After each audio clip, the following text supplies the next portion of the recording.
turn the floor now to you, Mr. Paterson, upwards of 5 minutes for your introductory remarks, sir. Thank you, Chair and members of the committee for the invitation. My name is Ian L. Paterson, and I'm CEO of Plurilock, a Canadian cybersecurity company. For 10 years, I've built and patented systems that verify who people are and delivered cybersecurity for government agencies and businesses. I'm here as an operator with a practical view of why fraud works and what would slow it down. I'll offer 3 recommendations to combat the fraud that's hurting everyday Canadians. But first, I'll start with a story. A grandfather gets a phone call. He hears his grandson's voice. He's been in a car accident and needs money right now. He drives to the bank, gets the funds, and hands a money order to a stranger who showed up in person to collect it. Only later, when the family compared notes, did the truth come out. The grandson was fine. The voice was a deep fake. It was a fraud. That's one story. I have many, as do, I think, most Canadians. Canadians reported $704 million in losses to the Anti-Fraud Centre in 2025, which was the worst year on record.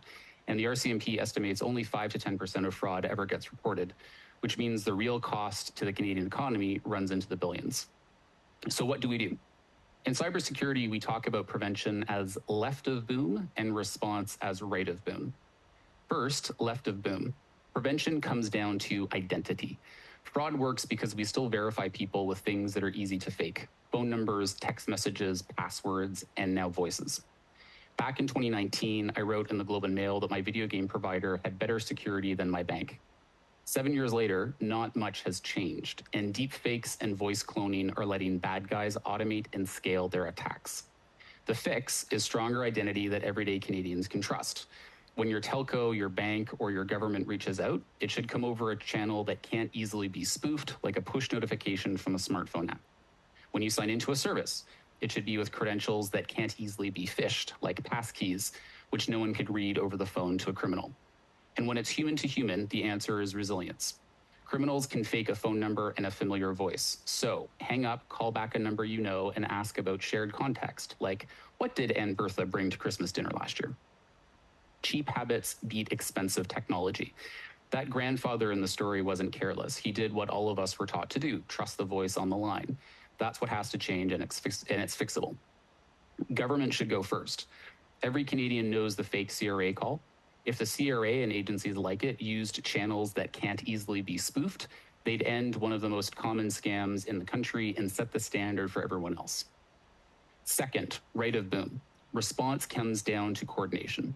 When the victim, the bank, the phone company, and the criminal sit in different jurisdictions, the first question is always, who owns the file? Our police officers are some of the most mission-driven people I know, but too often the local police agency that ends up with the file doesn't have the training, tools, or mandate to chase this kind of crime. And that police detachment has to weigh a $5,000 scam against an armed robbery down the street. The criminals count on that weakness and exploit it. We have a start, the National Cybercrime Coordination Center, but its role is to support, and the investigating still falls to individual officers. Canada needs a national response that leads these cases, not just supports them, one that cuts across jurisdictional boundaries, brings banks and telecoms to the table with privacy built in, and a mandate to chase these crimes whatever the dollar amount. Third, Canada cannot tackle these issues on its own. Some of the biggest operations originate outside the country. In the Indo-Pacific, scam compounds run at industrial scale, often staffed by trafficked workers targeting Canadians. We need to invest more in international assistance to help dismantle these networks at the source before they reach Canadians. Fraud is an identity problem, a coordination problem, and a test of our resilience. Every day, Canadians are being electronically mugged by criminals who've turned this into an industry, one that runs on the seams in our system.